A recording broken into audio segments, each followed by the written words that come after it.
All right, everyone. Tonight we kick things off with the incredibly demanding existence of an Egyptian pharaoh.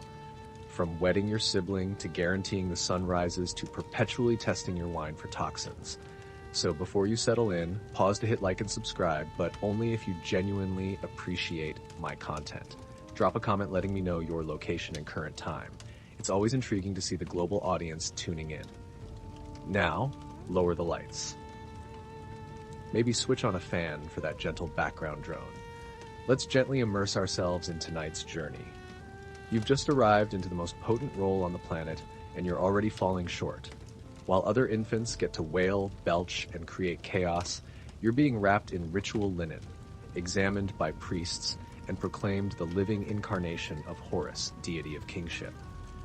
You're not merely an infant. You're a political earthquake. Your arrival is heralded by signs. Stars are scrutinized. Sacred cows might moo in your tribute. Somewhere, a shaven-headed man wearing excessive eyeliner is already etching your name onto a stone tablet you'll never see. From your inaugural breath, everyone nearby is frantic.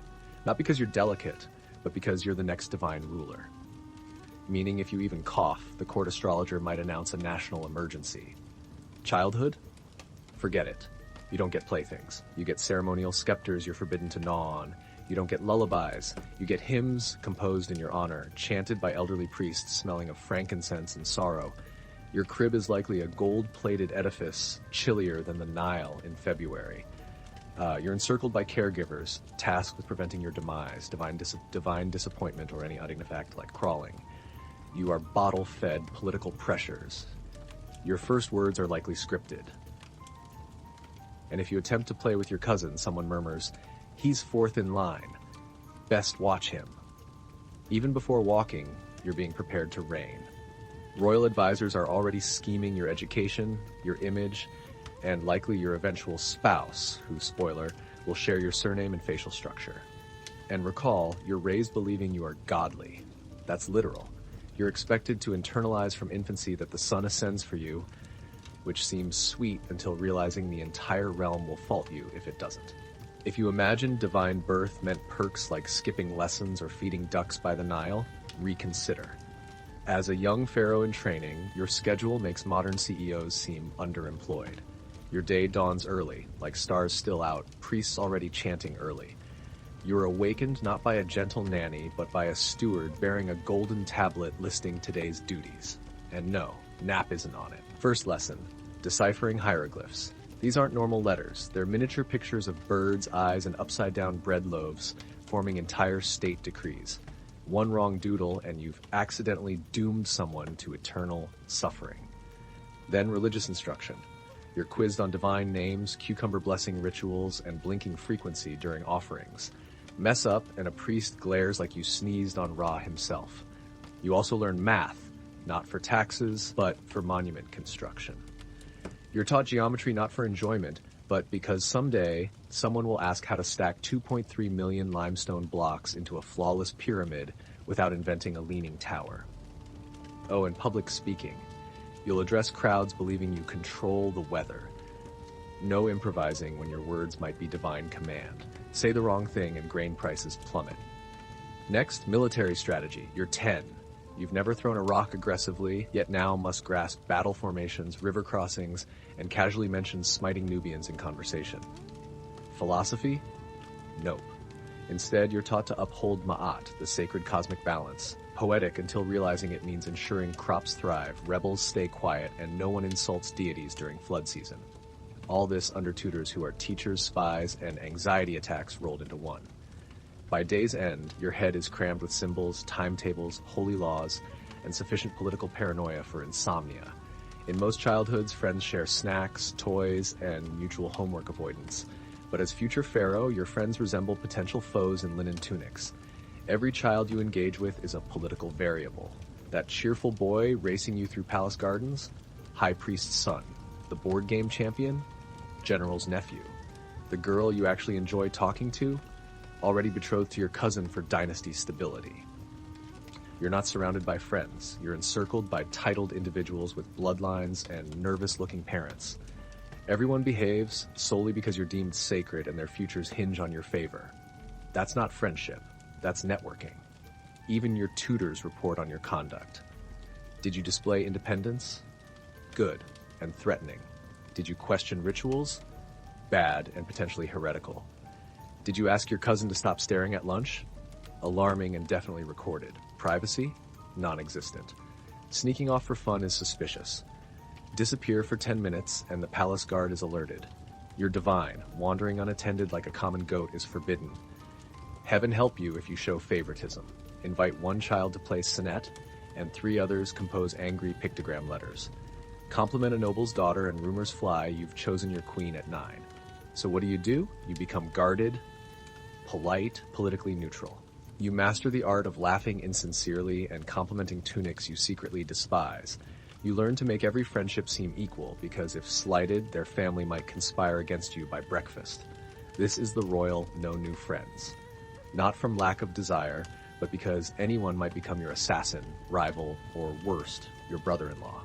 By now, you're not just a prince, you are officially divine. Not royal divine, actual God-on-earth divine. Priests confirm it, scrolls declare it, people bow as if you invented sunlight, impressive until realizing no one asked if you were ready for that pressure. Every sneeze is declared a heavenly message. Every step is ritualized.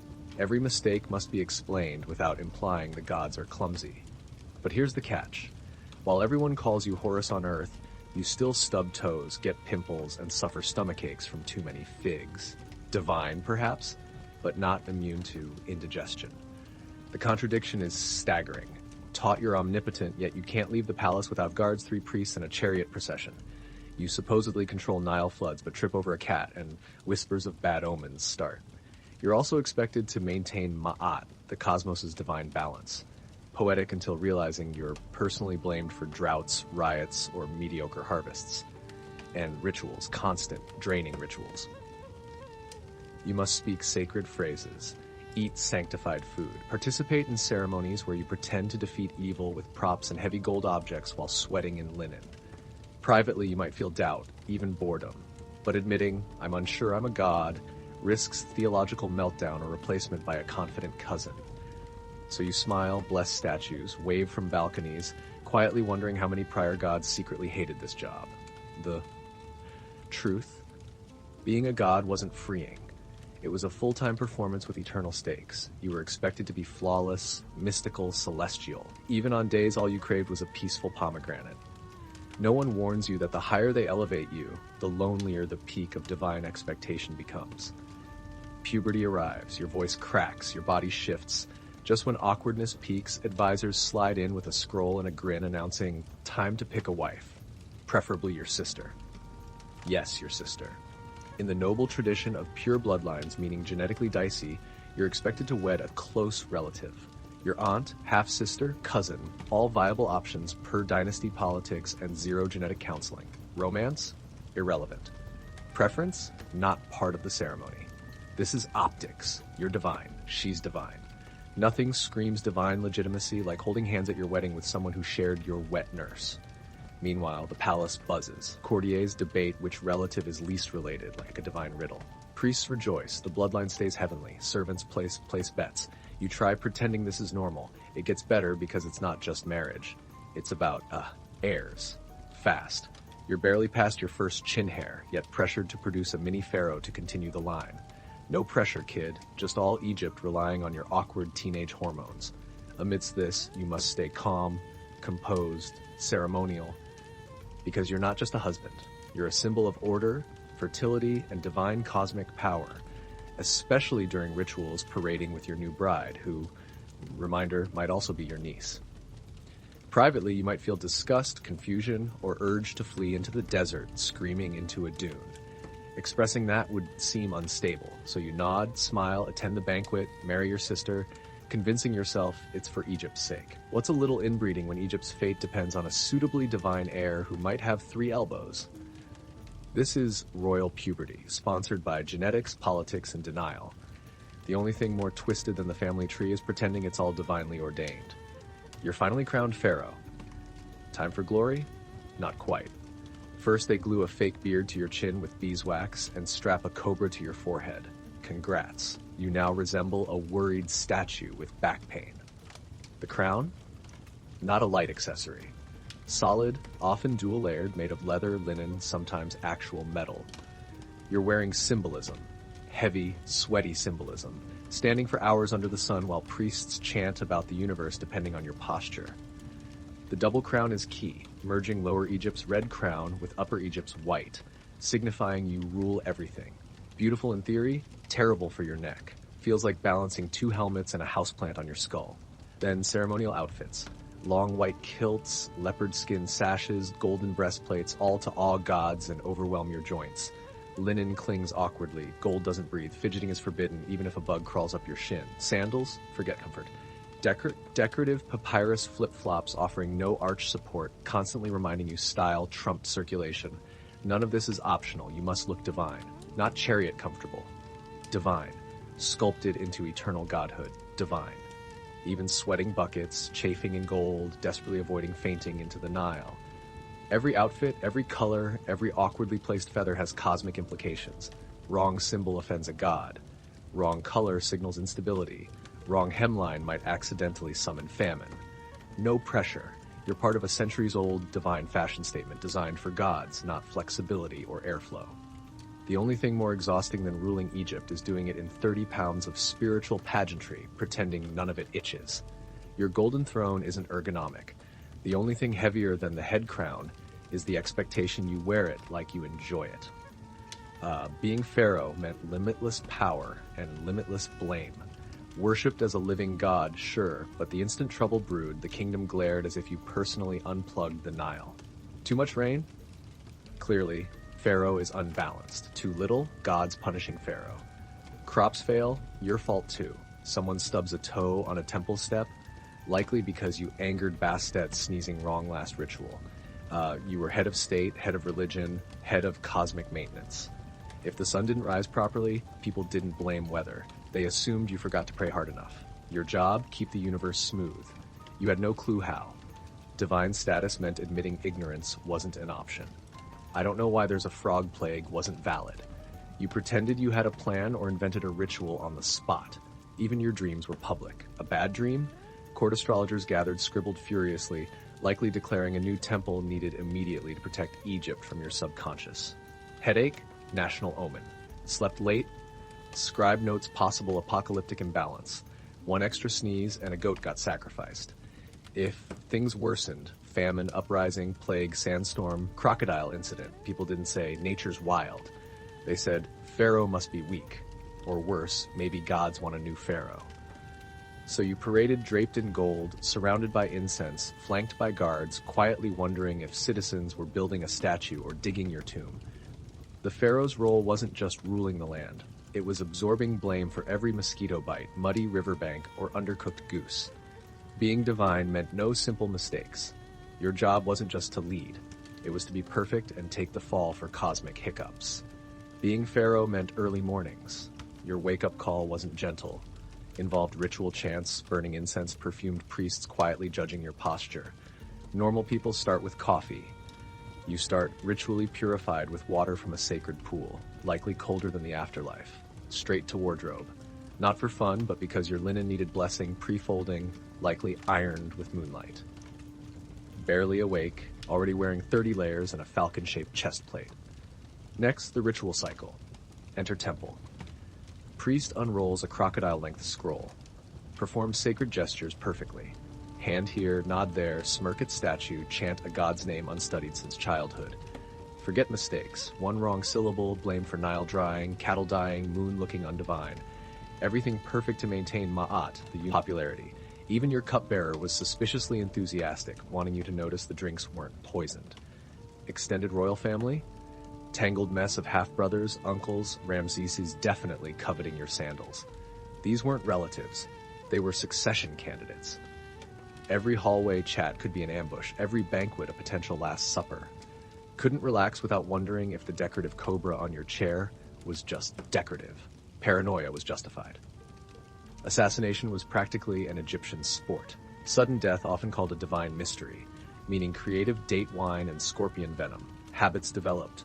Food tasters, rotated servants, changed routines randomly, not because it helped, but to make betrayal inconvenient. Sleep, good luck. rested in a guarded room, triple locked doors, ceremonial dagger under pillow, half-trusted guard outside practicing his "I didn't do it" face. The most exhausting part wasn't avoiding death. It was pretending you didn't know it was coming. Stay calm, divine, unbothered.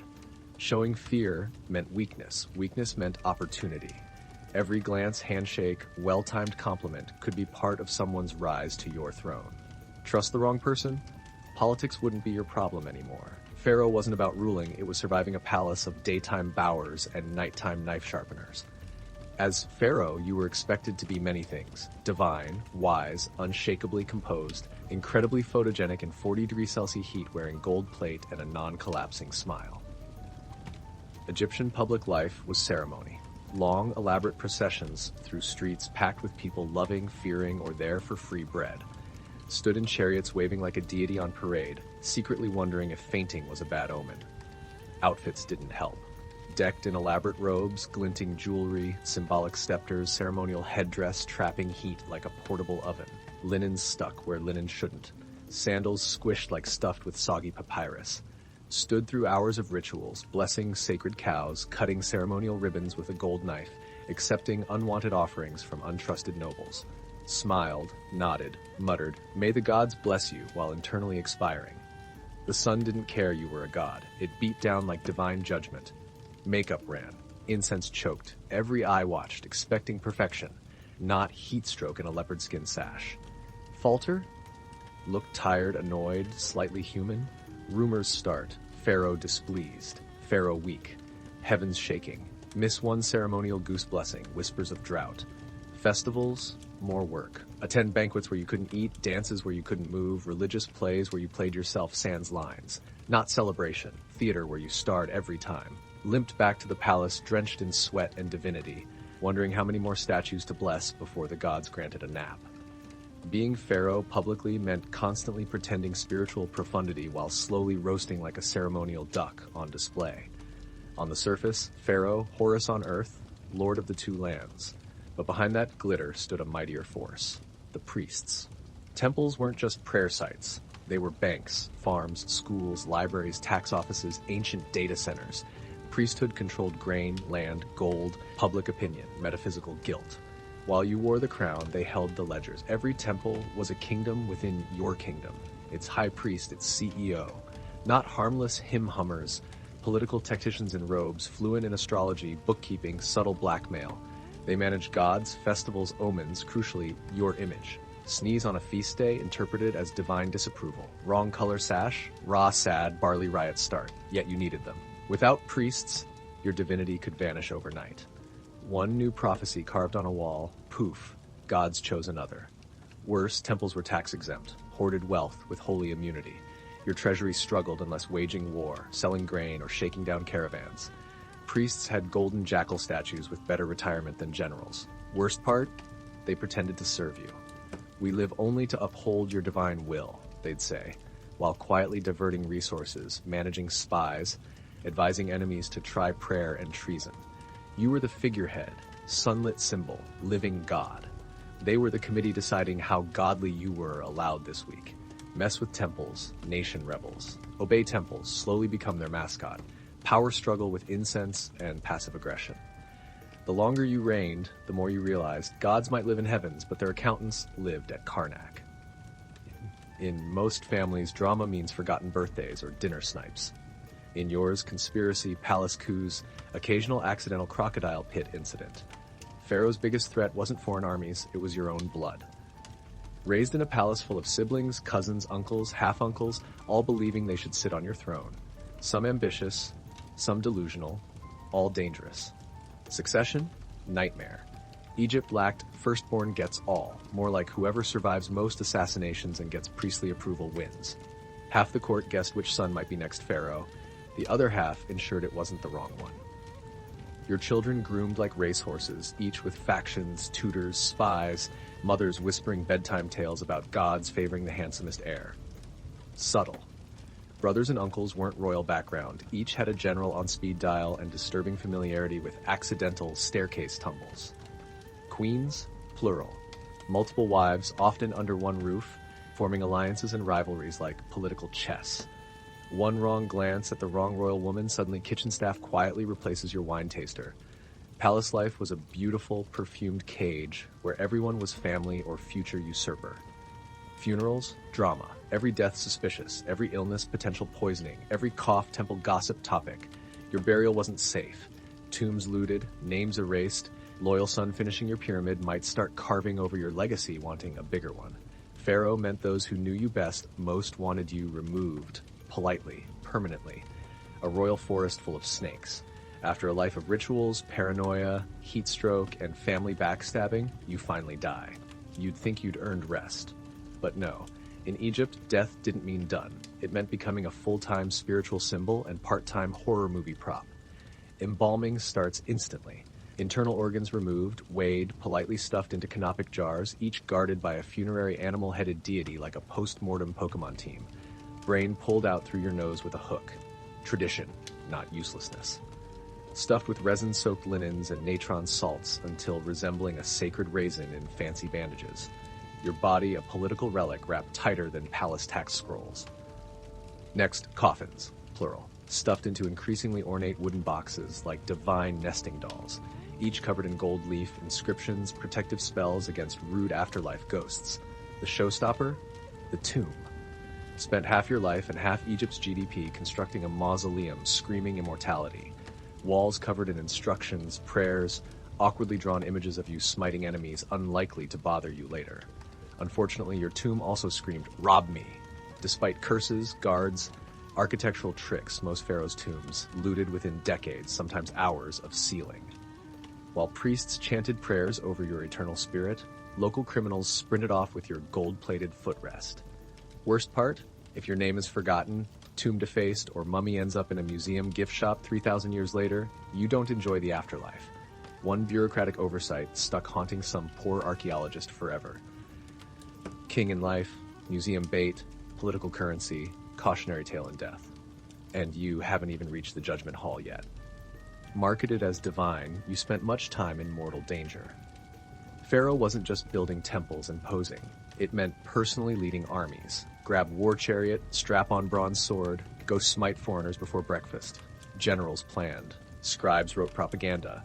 You showed up pretending you weren't terrified. Divine authority only worked if people saw you physically leading, even if clueless about holding a spear without looking laundry-related. Forget hiding in a tent like medieval kings. Expected to ride formation front, waving ceremonial axe, shouting divine catchphrase like, "The gods will crush you," silently hoping enemy archers weren't better this year. Win quietly? Impossible. Returned with prisoners, loot, enough severed hands to impress temple accountants. Paraded through streets while you smiled trying to look humble and terrifying. Lose? Problem. Big, pharaohs don't lose. Injured, humiliated, ran away. Priests might interpret divine displeasure or excuse to replace you. Stuck in a cycle. Raise taxes for war, fight war to protect image, build monument, exaggerating war in case people noticed you nearly died. Expensive, exhausting, terrible for blood pressure. Kicker? Often no choice. Generals demanded, advisors insisted. Gods sent a dream, priests ran out of things, declared smiting season. You weren't just pharaoh, you were marketing for national military ambition. Didn't win? Hope they bury you fast. History unkind to divine war heroes without trophies. After rituals, warfare, backstabbing siblings, linen-wrapped paranoia, history might grant a standing ovation? No. Final insult, legacy entirely out of your hands. Commission grandest temple, carve name on every obelisk, bury under gold mountain. One jealous successor with a chisel, poof, you never existed. Name erased, statues defaced, achievements reassigned to your great-nephew who ruled 6 minutes, declaring himself son of sun and super cool. Erasing names wasn't pettiness, spiritual murder. No one spoke your name, soul trapped in cosmic limbo because great-grandson wanted your pyramid budget. Even if not erased, rewritten. Disastrous battle becomes glorious victory. Mild personality, upgraded heroic. Embarrassing crocodile incident omitted. Future generations treated your legacy like a group project they didn't read notes for. Remembered not as you were, but as what made the next guy look better. Real humiliation? Thousands of years later, carefully guarded tombs discovered by archaeologists cracking them open, putting mummies under fluorescent lights, shipping fingernails to museums. Gold sarcophagus? Elementary school field trip display case. royal toenail clippings, tagged, catalogued, possibly gift shop keychains. Ruled empires, God, now skeleton in climate-controlled box, while tourists mispronounce your name and wonder if curses are active. Yes, living embodiment of divine order, Ra's chosen, Lord of Two Lands, greatest reward, slightly misrepresented by a travel blogger 3,000 years later. Harold Sigurdsson entered the world in 1015, screaming, assumed, into a kingdom ablaze. Norway was a battleground. His half-brother Olaf Haraldsson fought tooth and axe to unify under one crown. Not going well. Nobles hated Olaf, Danes wanted his head. Old pagan traditions cracked under Christian kingship. Baby Harold born not to comfort but sword points, shifting alliances, blood feuds. Family unusual. Father, Sigurd Seer, minor king, more farmer than warrior, wealthy, respected. Mother, Åsta Gudbrandsdottir, political firestarter, ambitious, shrewd, fiercely Christian. Crucially, she was mother of Olaf Haraldsson, soon Saint Olaf. Making Harold prince by blood and destiny, younger brother watching a warrior king claw a country together. From start, Harold trained as future chess piece in a bloody game. By 10, handled sword. By 11, rode. By 15, rode into battle. Yes, 15. Year Olaf lost throne to Danish invaders, returned from exile 1030 to reclaim, gathered ragged loyalist army, marched to doom at Battle of Stiklestad. Guess who rode? Harold. 15 years old, beside legendary brother into teeth of superior army. No war paint, glorious armor, teenager in chainmail with too much idealism, not enough fear. Battle disaster, Olaf killed, Harold wounded, likely shocked, forced to flee mountains with army scraps. From that moment, Harold never child again. Fugitive, survivor, man shaped by defeat. Viking prince entered stage not in glory, but blood and retreat. Prologue, not end. After Stiklestad, Harold didn't vanish. He retreated. Wounded, grieving, fled east, crossing Scandinavia's snowy spine into Kiev and Russ's wide rivers, dark forests. To Norwegians, exile. To Harold, second chance. Kievan Rus' rising powerhouse, Slavic, Norse, Byzantine influenced, ruled by Yaroslav the Wise. Lucky, Yaroslav's soft spot for well-connected Viking royalty. Luckier, court crawling with Norse mercenaries. Harold fit right in. Not cushy palace guest spot. Signed up to fight. Fought against raiders, steppe nomads, rebellious princes. Earned scars, silver. Impressed Yaroslav so much, given troop command barely a year after arrival. Also possibly fell for Yaroslav's daughter, more later. Young Viking's reputation grew. Tall, fierce, tactically clever. While warriors charged headlong, Harold flanked, feinted, waited. Under his command, discipline. Faced him, regret. Harold matured into something dangerous. Operator, warlord in exile, no throne, homeland, master. Rus wasn't Harold's planned end, a forge shaping iron. He wanted more. Late 1030s, gaze turned south, Constantinople. Richest city on earth, walls taller than mountains back home, filled with gold, politics, endless war. Byzantine emperor needed soldiers. Harold needed kingdom. Deal waited. Left Yaroslav's court, traveled to Miklagarthar, great city. Not pilgrim, joining medieval world's most elite mercenary unit, Varangian Guard. Not just career move, invasion from inside. Harold about to become feared sword in their arsenal. Harold reached Constantinople early 1040s, entering a world making wealthy Viking halls look peasant. Great city gleamed domes, mosaics, silk, secrets. Byzantine Empire's heart, Harold wanted peace. Joined Varangian Guard, elite unit mostly Norse, Anglo-Saxon mercenaries. Job, guard emperor, fight wars, keep sharp axe handy if politics got dirty, not just brute with beard. Rose fast. Height, cunning, ferocious fighting style turned heads. Didn't just survive Byzantium, thrived. Next year's Harold Hardrada living storm. Fought Sicily against Arab rebels, battled Aegean pirates, marched Anatolia, crossed Holy Land, reached Jerusalem. Legend, bathed Jordan River, vowed someday rule own kingdom. Not just swinging sword. Watching, learning, plotting. Byzantine politics, viper pit. Courtiers, generals, eunuchs, stabbing backs, smiling. Harold couldn't out-scheme palace elite, but outlasted. Present during emperor swaps, civil unrest, shady coups. Kept rising. Also got very, very rich. Spoils, bribes, gifts. Some say stashed Constantinople treasure. Wore silk, not fur. Gold, not bronze. Not Viking boy fleeing Stiklestad. Seasoned warrior with more Byzantine polish than Greek courtiers. Never content guarding another's throne. Emperor saw threat? Just ambitious foreigner with gold friends. Time to leave. Escaped Byzantium like survived everything. Nerve, muscle, Viking stubbornness. Spent decade fighting emperors, now fight for self. Next stop home, Norway. Not begging, coming to rule. By 1045, Harald Hardrada done being hired sword. Returned Scandinavia battle-hardened warlord glittering Byzantine gold, trailing exotic mercenaries, battlefield experience making kings look amateur. Norway not rolling red carpet. Already had king, Magnus the Good, illegitimate son of Harald's half-brother Saint Olaf. Magnus held throne reasonably. Young, popular, united Norway. Denmark. Lacked Harald's experience, wealth, ambition. Harald did Viking power player thing, hired army. Used Byzantine treasure hoard, recruited fighters Russ, Sweden. Struck deal with Svein Estridsson, Magnus's Danish rival. Harald helped Svein reclaim Denmark. Svein helped Harald challenge Magnus for Norway. Messy medieval bromance based mutual hatred, longships. Didn't invade. Magnus, sensing bloody civil war, surprising move, offered share throne with Harald. Power sharing deal never meant last. Co-ruled Norway tension like forced marriage, peaceable king returning war machine, monk and lion splitting crown. 1047, 2 years uneasy arrangement, Magnus died suddenly. Illness? Poison whispers? Harald didn't mourn. Seized Norway throne without blinking. Sole king, not satisfied. Wanted Denmark too. Began near 2 decades war, Harald versus Svein Estridsson. Raids, battles, skirmishes. Harald hammered Danish coasts like Arab fortresses. Burned towns, seized ships, no village unplundered. Never quite held land. Denmark resisted. Svein survived. Thrown out reach. Norway his, ruled like man, fought 20 years for crown right. Not forgotten England. Eyes turned west. Late 1040s, Harald Hardrada sat Norway throne, not just warlord turned king, last true Viking monarch. Ruled Byzantium discipline, Rus ferocity, unquenched ambition. Rule anything gentle.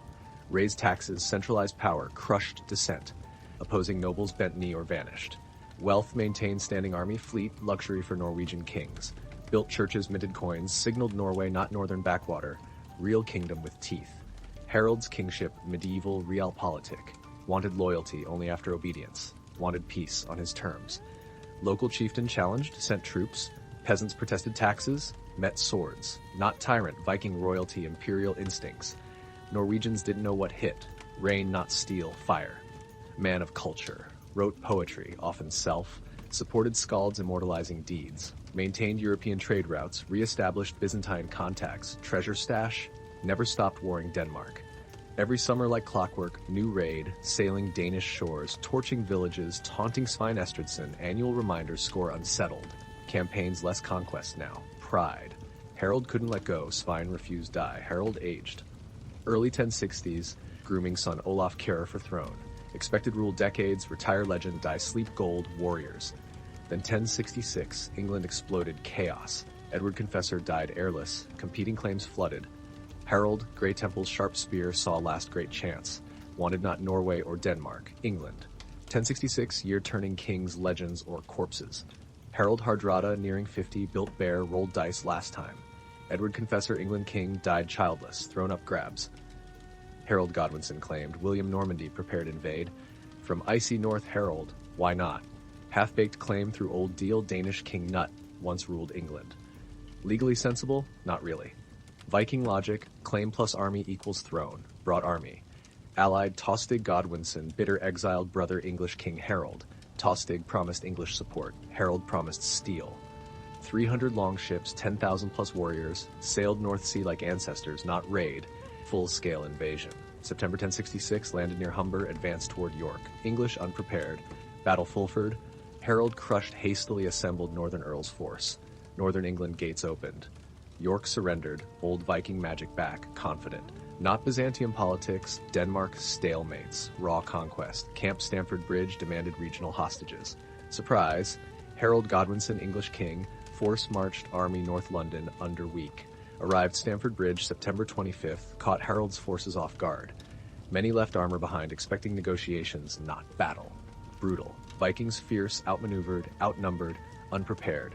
Legendary berserker reportedly held bridge alone, buying time. Viking courage limits. Melee, Harold took arrow throat. Viking thunderhead fell swinging sword end. Last great Viking England invasion. Harold's death, Viking age died him. September 25th, 1066, Harald Hardrada met fate, grassy field, Stamford Bridge. Last true Viking conquest dream died. Supposed negotiation day. Harold left chainmail, basking Fulford victory glow. Men relaxing, weather mild, England ripe, dust cloud. Harold Godwinson, Medieval History, fastest troop movement, 200 miles under 4 days, not quiet. English caught Norwegians totally unprepared, scattered, unarmored, not battle, slaughter. Vikings didn't roll, fought desperation knowing North Sea far behind. Single warrior blocked narrow bridge, massive axe, delaying English advance, legend. Allegedly killed 40-plus men before stabbed beneath bridge spear. Kings relying bridge trolls buy time, Harold realized scrambled shield wall, chaos. Men arriving, pairs no armor, rushing formation, arrows rained. English cavalry slammed flanks, shield wall held while Harold fought berserker trained. Legend. Swung massive two-handed sword both hands, towered men war god. Killed, bled, roared, arrow windpipe. Last great Viking king, fell final word. Reinforcements, ships arrived. Einar Thumbarskelfur, Harold's standard bearer too late. Field littered corpses. Einar died. Ori's storm doomed counterattack ended. Norse blood, English soil. Harold's 300-ship fleet. Only 24 needed survivors. Norway. Message. Viking conquest age over. Long ships sailed home. Fire gone. Harold Hardrada's death. Stamford Bridge ended campaign. Closed world history chapter. Viking age. Glorious, brutal, gold-hungry century raids. Sagas. Longships breathed last. Fittingly, died Viking king falling battle far home. Sword hand. Impact rippled beyond battlefield. Days after battle, Harold Godwinson barely breathed. Norwegians limped ships. Harold received word. South invasion landed. William Normandy. Had Harold not attacked, Harold might prepared. Instead, barely 3 weeks crushing one invader, face another. Hastings, October 14th. Harold fell Normans. England new hands. Twist. Harold Hardrada failed take English crown, paved way William. Chaos north weakened kingdom cracked door. Norway, news cold wave. Once invincible Harold, Russ hero, Byzantium scourge, proud kingdom ruler, gone. Son Olaf Kyrre took throne. Not father. Quieter ruler, peace plunder, reign stabilized. Old Viking fire cooled politics, trade, Christianity. Longships remained, weapons commerce. No more berserkers charging monasteries. No more gods demanding blood beaches. No more kings' eyes fixed west, dreaming silver conquest. Sagas sung, men inspiring ghosts. Harold's life, Viking world last great epic. Snowy Norway, Constantinople, golden domes, steppe skirmishes, English meadows, embodied Viking age, bravery, ambition, ruthlessness, motion. Stamford Bridge, motion stopped, Norse world gaze inward, Viking age ended, medieval world begun. Harold Hardrada's death marked Viking age end, legacy large buried. Centuries later, story echoes sagas, ballads, history books, Battlehorn Fjord. Not just king, symbol dying age, Viking ambition wildest, man refusing fade history. Historians debate horror, conqueror, poet, cold-blooded killer, truth middle. Wrote verse, ordered raids, villages ash. Built Norway churches, left Sicily, Stamford Bridge fields blood. Brute bard, builder, destroyer. Greatness unquestioned. No Viking traveled far, fought wars, accumulated wealth. Renown Harald. Served emperors, defied kings, bent armies will. While Norse leaders faded, legend sagas cairn. Harald carved name 3 empires. Poetry survives. Name echoes Heimskringla, Anglo-Saxon chronicle, exploits challenge filmmakers, writers, scholars, figure one man pack 3 lifetimes 50 years. Name Hardrada, hard ruler speaks volumes. Warning, Harald didn't bend, ruled fought, fire blood, blade hand. Death, Norway changed. Olaf Kyrre ushered peace, prosperity, trade blossomed, sword sheathed, Viking era memory. Harold remained larger life, Norway national icon, Iceland saga subject, England cautionary tale, Byzantium North ghost guarded emperors. Last Viking king, died lived, sword hand chasing crown. Long ships stopped sailing, mead halls quieted, world turned. Harold Hardrada ensured remember name, Vikings, ship wood, nails, sailcloth, identity, legacy, destiny. Traded, raided, traveled, passed on. Chieftain, warrior died, burial ship ceremonial, essential. Viking belief, ship sacred vessel bridging living dead worlds. Warrior sailed sea life, conquer foreign lands, sail metaphysical sea, reach afterlife. Cosmic law. Life voyage, death, next journey, leg. Ship burials, elaborate, ship worthy. Long ships 70 feet, dragon-headed prows, built cut waves, spiritual dimensions. Body laid center, bed pile furs. Mourners fill ship gear. Weapons, sword, axe, shield, spear. Dead ready afterlife battle. Tools, clothing, jewelry, morbid cargo, slaves, horses, hawks, sacrifice, serve, master, death, life. Brutal, Vikings, honor, ship buried, tons earth mound, permanent power marker. Tombs, statements. Important, deserve ship next world. Magnificent ship burials, Oseberg woman. Viking queens, priestesses, aristocrats sent soil ships, riches, proving spiritual passage, sword swinging elite. Vikings lived, died sea. Ship conquered foreign lands, conquered death. Viking ship burials, legend. Oseberg Gokstad discoveries legend fact. Time capsules, intact ships, Norwegian soil-packed splendor, sea legacy smell. Oseberg ship, unearthed 1904. Farmers digging burial mound southeast Norway hits 70 feet dragon ship. Immaculately preserved clay, untouched time, prow, graceful serpentine curve, intricate carvings, staggering craftsmanship, not warship, ceremonial, royal hearse, someone exceptional. Twist, Oseberg burial held 2 women. One older, noble, royal. Other younger, servant, high priestess. Older, possibly queen, powerful Velva, seeress, sorceress. Body draped silk, wool, surrounded carved sledges, chests, buckets, animal remains, cart ornate cathedral windows. 2 sacrificed oxen prow. Not quiet funeral, cosmic launch party. Gokstad ship, discovered 1880, battle ready. Sleek, fast, armed war. Skeleton man 40s, chieftain, warrior, king. Identity mystery, buried grandeur. Shields line ship sides, beds, weapons, gaming pieces, 12 horses, 6 dogs, 2 peacocks remains. Ship graves revealed beliefs. Oseberg ritual, female power. Gokstad prestige, conquest, global trade. Showed Vikings tide death travel. Next world destination sailed. Ordinary graves, declarations, power echoes, floating temples, buried earth. Beginning. Viking funeral spectacle, powerful theatrical rite, passage launch, dead next world. Ensure living never forgot name. Ship burials main event. Body first. Deceased not placed wood afterthought. Washed, dressed fine garments. Silk available, embroidered wool not. Adorned jewelry status symbols. Sometimes posed peacefully asleep, cradling weapons, seated ceremonial posture. Rituals, blood-stained. Accounts, Arab traveler Ibn Fadlan chilling Viking funeral rites, Rus Norse group Eastern Europe. Account, chieftain died, slave girl volunteered, selected joined death. Days treated royalty, washed, dressed, paraded. Funeral, sacrificed, strangled, stabbed, grisly ceremony, chants, drums, alcohol-fueled ecstasy. Animals not spared, horses slaughtered, carry soul. Dogs, hawks, cows offered companions, guardians. Rare cases, boats surrounded ringed stone circles believed boundary between worlds. Ship not always buried intact. Sometimes burned, set ablaze, push sea flaming farewell, lit night sky. Other times placed dugout pit, covered stones, earth burial mound. Choice depended status, location, practicality. Burning longship expensive. Funerals not just religious, political. Massive burial public power show. Message no ordinary man, death shook earth, journey gods deserved thunder. Ship burials violent, beautiful, deeply spiritual. Not sending dead away, launching stars, eternity. Hollywood Viking funeral, blazing longship drifting sea, flames licking sky, stoic warriors shore. Cinematic, dramatic, mostly fiction.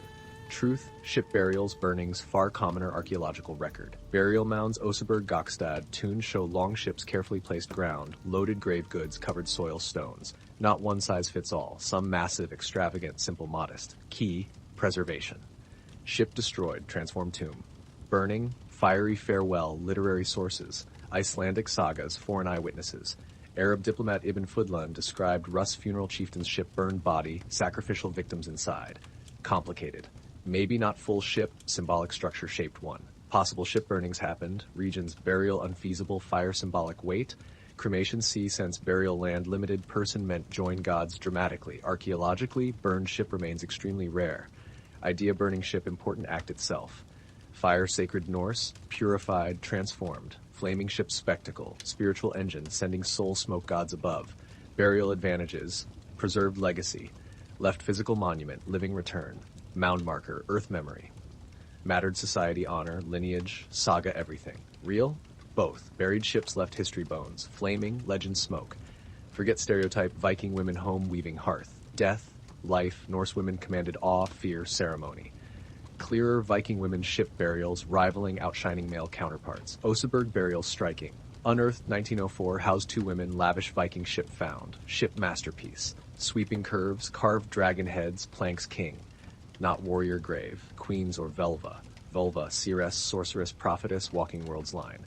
Grave goods, wands, staffs, mystical animal remains, hint ritual, magic. Main figure Volva, burial, honored, spiritual authority. Norse society, influential swordsmanship, wealth, sledges, carts, textiles, tapestries, imported silks, ceremonial beds, sacrificed animals, packed women sent afterlife continue ruling.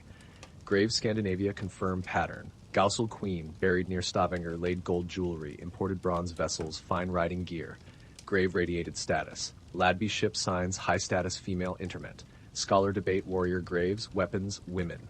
DNA evidence grave Birka, Sweden suggests high-ranking warrior buried arsenal biologically female. Viking culture, women held power, took. Aristocrats, queens, priestesses, shield maidens not excluded ship burials centered, not accompany king's death, sometimes kings. Viking buried ship, not alone. Sent grave goods, curated collection objects needed, wanted, deserved afterlife. Not swords, silver. Ships packed, time capsules, strange, fascinating window, Viking life, death. Weapons first, almost elite ship burial includes. Swords, decorated hilts, spears, shields, battle axes. Statements. Swords show dead power, status, honor. Cases, blades deliberately bent, broken, disrespect. Kill, weapon, follow master, afterlife. Not only tools packed voyage, everyday items, combs, cooking pots, whetstones, board games. Burials didn't assume afterlife, endless battlefield. Dead might groom, prepare meals, pastime, nefa tafel, game waiting Ragnarok. Full service departure, animals. Lots. Gokstad burial, 12 horses, 8 dogs, 2 peacocks remains. Horses carry soul, dogs loyal companions. Peacocks, status symbol, extravagant touch. Most unsettling grave goods, people. Slaves, servants, companions sacrificed, place ship accompany dead. Willing, debate. Presence speaks Viking beliefs, duty beyond death. Ship burial, everything chosen deliberately. Story. Warrior, loved fine clothing, wealth, power. Grave goods junk, final biography written gold, iron, bone. Packed, sealed, buried, ship floating home beneath earth. Viking ship burial image conjures Norway fjords, elaborate funerary practices confined, single region. Icy Scandinavia, river valleys, Eastern Europe, Viking ship burials, unique forms, tailored local traditions, terrain, power structures.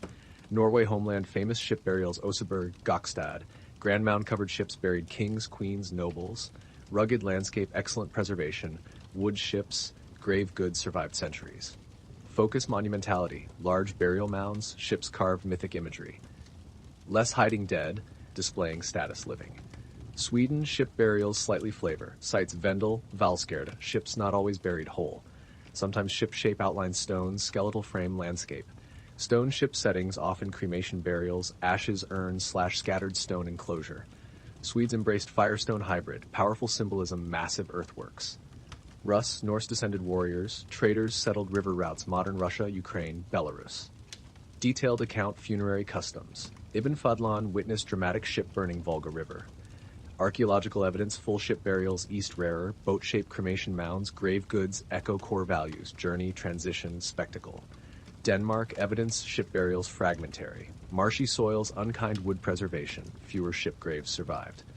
Stone ship settings, elite graves, seafaring symbolism suggest practice, though less monumental, present. Scotland, Ireland, Baltic parts, boat-shaped graves appear, literal ships, stone outlines. Vikings traveled, brought belief, ship ultimate vehicle water, time, death. Ship burial adaptable, evolved. Message same, walk afterlife, sail there. Vikings, death end. Departure makes ship burials powerful. Not honoring dead flashy funeral, built deep mythic belief, afterlife voyage, soul needed vessel. Norse cosmology world shaped water, great ocean encircling Midgard, rivers separating realms, everything flowed, life sea, death naturally. Coincidence ships Viking mythology tools war, trade, spiritual bridges. Ship dead fingernails, sails, Ragnarok unleash chaos gods. Skidbladnir, god Freyr's magical ship, fold pocket, always favorable wind. Mythic ships stories shaped real funerary practices. Every buried longship echoed legends, myth ritual. Buried ship meant going somewhere. Valhalla, glorious hall warriors died bravely. Folkvanger, field goddess Freya, half slain went. Not earned honor, gloomy hell realm, half-rotting goddess. Soul went, walked, sailed. Sea journey elite warriors. Humble cremation burials included boat-shaped stones, wood, marking dead's passage, unseen waters. Ship metaphor real, carving waves, worlds. Viking funeral ships, cosmic tools. Placing dead vessels, surrounded weapons, animals, treasure, not provisioning tomb. Arming traveler, crossing divide, Midgard great beyond. Living, ship, final goodbye, launch, reminder journey, grave, change course. 1,000 years last Viking ship burial, slid earth, stories unfolding. Death vessels, buried silence, speak louder museums, excavations, millions imagination. Oseberg, Gokstad, tune ships rest Norway, glass-walled halls, preserved cultural treasures, morbid relics. Tourists marvel, curved prows, craftsmanship, symbolism, audacity, boat coffin, grave gateway. Ships never sail, sailed time, archaeologists listening, writers, filmmakers, game designers inspired Viking funerals. Epic scenes movies. The 13th Warrior, How to Train Your Dragon, Blazing Send-Offs, TV Vikings, Ship Burial, Iconic Norse Culture Image. Historically accurate? Not always. Spirit Remains, Death Voyage, Ship Symbol. Modern Scandinavians echo. Viking descendants request Ashes Scattered Sea, Ship Burial Modeled Ceremonies. No Slaves, honoring vessel soul connection. Experimental archaeologists rebuilt burial ships, launched replicas rivers, seas, understand originals engineering, magic. Remarkable ships taught. Wood forests gone. Construction engineering knowledge rivaling Mediterranean. Grave goods, peacocks, silk, silver coins map, Viking world, wider Scandinavia. Viking ship burial, funeral. Final performance. Last act, life, war, trade, poetry, power. Ships performing, reminding dead alive, myth, memory hard, separate. Vessels never stop moving. Sail different seas, courtly love, marriage, procreation, stable home. Longing, impossibility, strange blends, suffering, ecstasy. 12th century. Concept popular nobility developed unwritten rulebook, part seduction manual, part philosophical exercise, entirely outsync reality. Born, courts, southern France, Aquitaine, courtly love, real emotion, performance. Noblemen, knights devote lady, usually higher status / married. Instead aiming win romantic sense, knights goal worship afar.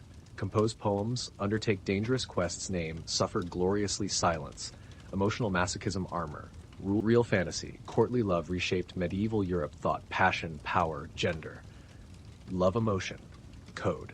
Shakespeare, sonnets, troubadours, wandering poet musicians turned unrequited love art form, lute note, heartbreak, stanza time. Not peasants singing ale, harvests, often nobles, educated, multilingual, aware, dangerous, addictive singing another man's wife. Troubadour movement began Aquitania, southern France, late 11th, early 12th centuries. Performers composed songs Occitan, romance language, subject nearly always unattainable love. Knight, hopelessly enamored noble lady. Lady trapped marriage, worshipped afar. Beautifully orchestrated misery. Troubadour songs performed great castle halls. Audience lords, ladies saw secret desires, mirrored verses. Good troubadour duchess, blush single metaphor. Great start scandal generations. Poets developed refined vocabulary longing, finamore, refined love. Not lust, admiration, humility, internal agony. Love supposed hurt, lady pedestal, near divine, untouchable. Man, knight, poet, express worth service, suffering, soul-bearing lyricism. Famous troubadours, historical figures. Geoffrey Rudel, loved woman never met. Bernard de Ventadorn turned heartbreak hit songs. Eleanor Aquitaine, arts patron, likely inspired tales, lived. Troubadours invented medieval love songs, invented expressing love, art noble, holy. Influence spread Europe, similar traditions Italy, Dolce Stil Novo, Germany, Minnesang, England. Started cultural obsession defined love, written, sung, mythologized centuries. Perform court, taught court love. Courtly love, world, woman, everything. Muse, judge, goddess, untouchable prize. Metaphorical, literal pedestal. Worship knights, verse praise. Glorification, empowering. Flattering, confining, idealized, impossible live. Lady courtly romance, typically noble, married, outreach. Point, more unattainable, purer love seemed. Beauty described impossibly poetic terms. Skin ivory, eyes stars, hair woven gold. Women described real individuals, living symbols inspire devotion, suffering equal measure. Men, idealization, noble excuse, emotional vulnerability. Knight weep, sigh, write poetry weak, love lady sacred. Women trap. Expected, inspire, love act. Maintain grace, dignity, virtue times watched, desired, stalked, persistent suitors ballads. Occasionally lady held real power dynamics. Tales set challenges, command loyalty, test knight devotion.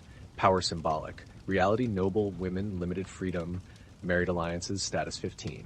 Courtly love visibility, men-dominated world. Courtly love placed women narrative center. Subject songs, reason quests, heart, medieval, romantic imagination. Women played game well. Eleanor Aquitaine, daughter Marie Champagne muses, patrons culture, encouraging poets, commissioning love literature reflecting ideals, politics.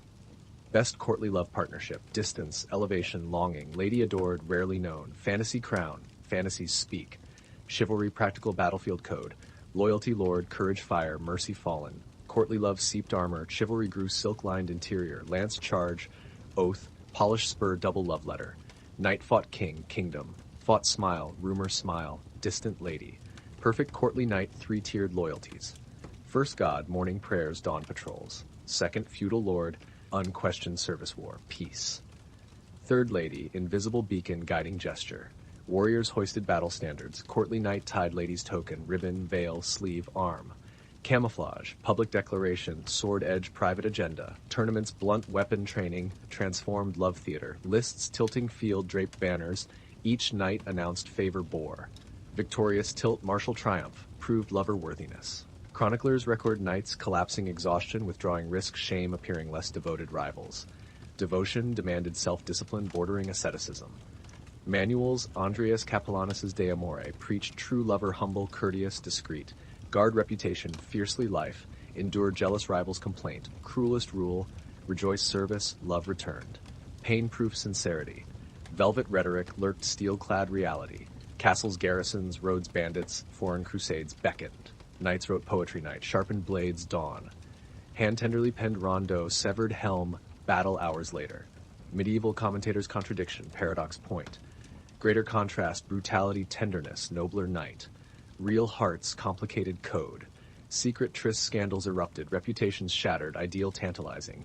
Harmony, courage met courtesy, warrior strength bowed, lady grace. Medieval audience, drowning wars, arranged marriages, ideal intoxicating. Chivalry, armored iron, perfumed longing. Operating system, aristocratic romance. Fight hard, love harder, preferably respectful, poetic distance. Code invites breach. Courtly love, obsessed secrecy, yearning begged, real-world transgression. Airy versus tournament, pageantry, simmered flesh, blood, temptation. Fantasy step, parchment, ignited Middle Ages, juiciest scandals. Peter Abelard Heloise. Abelard, Europe's rock star, philosopher. Heloise, brilliant teenage student. Relationship textbook, courtly romance. Secret lessons, poetry stolen glances became real, physical, public. Fallout, brutal. Furious uncle, clandestine child, forced marriage, Abelard's castration, lovers' separate monasteries, composing letters, dripped theology, heartbreak.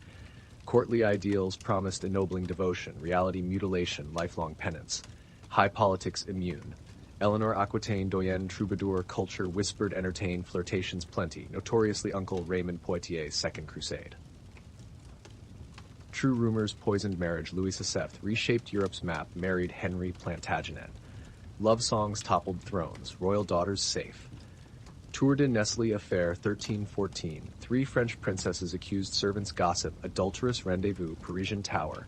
2 marriages annulled, alleged lovers flayed hanged, disgraced women years convent prisons. Chivalric rhetoric praised female virtue, justice system iron chains virtue cracked. Quieter tragedies. Nameless ladies banished remote castles exchanging letters. Knights forced crusades, penance, suspicion, dalliance. Abbots preached sermons, wandering heart, rusted sword. Church outlaw courtly love, ecclesiastical courts finds inordinate familiarity. Proof, passion, poetically packaged, breached canonical law. Episodes reveal tension, chivalric romance core. Celebration, illicit desire, rigid social order punish. Society applauded knight's size, expected stop short, consummation. Vows slipped, reputations burned, literally.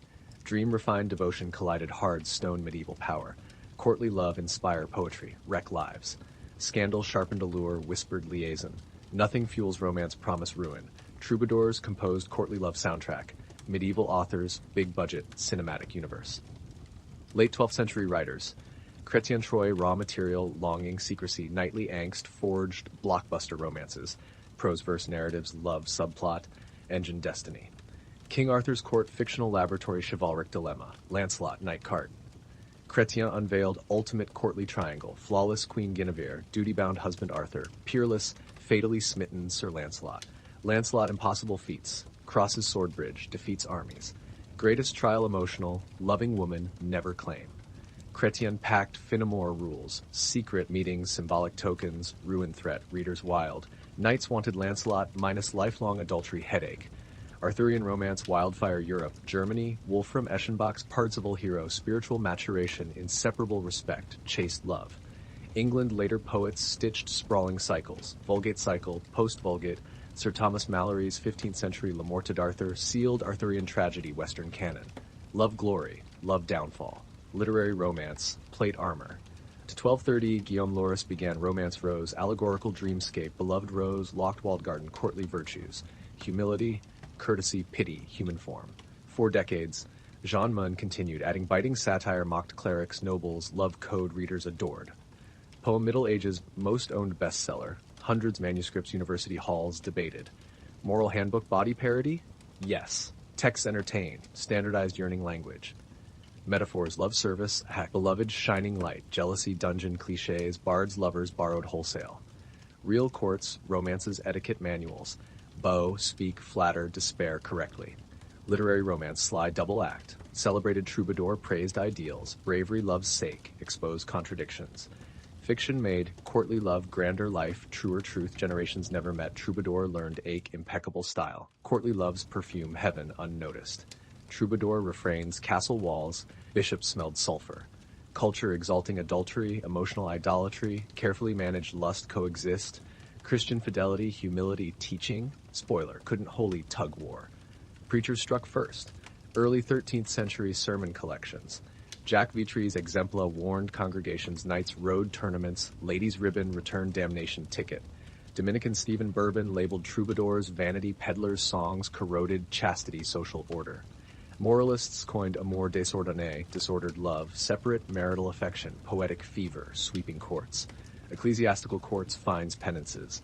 Knight discovered exchanging love tokens. Lent sentenced, barefoot pilgrimage fund, church candles. Literal fee, flaunting, figurative fire. Confessors' manuals advised priests grill penitents, clandestine liaisons, suspicious poetry exchanges, excessive daydreaming. Desire, taxable offense payable, prayers. Repression, complicated patronage. Great patrons love poetry. Eleanor Aquitaine, Marie Champagne, Blanche Castile, enthusiastic monastery cathedral benefactors. Bishops condemning courtly verse, Sunday dined poetry-loving queen. Tuesday. Excommunication rhetorical. Social capitulation pragmatic. Clerics tried jujitsu censure. Andreas Capellanus Diamor commissioned legend. Marie Champagne presents 31 love rules. Conclude chapter advising renounced systems, sinful folly. Treatise Carnival Mirror reflecting courtly ideals, precisely revealing absurdity. Moral commentary, manual disguise. Satirists piled. Romance Rose, Jean Moon continuation, portrays courtly seduction, entertaining morally bankrupt. Jealous husbands appear, nurses peddle tricks, heroines virtue breached. Poem university study material, proof laughter wound deeper anathema. Pushback, courtly love survived, offered sermons rarely, emotional drama. People abandoned theater lectures. Church slowed fever, trimmed excesses, failed excise desire. 14th century moralists thundered, troubadour DNA mingled European culture. Cupid slightly chastened, kept strumming softer weary eye pulpit. Mid-14th century glitter courtly love flaking. Wars, plagues, new money blurred tidy hierarchies, longing afar fashionable. Knights mercenaries. Troubadours competed, itinerant jugglers. Europe's mood ravaged, Black Death tilted silk, sighs, sackcloth survival. Old love language vanished, mutated subtler, courtesy books. Baldassare Castiglione's book Courtier, 1528, repackaged chivalric poses, Renaissance courts.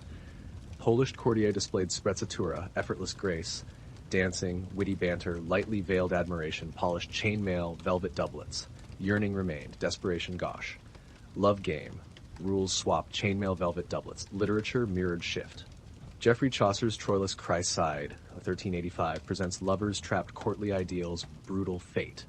Troilus worships textbook devotion, politics plague break fantasy.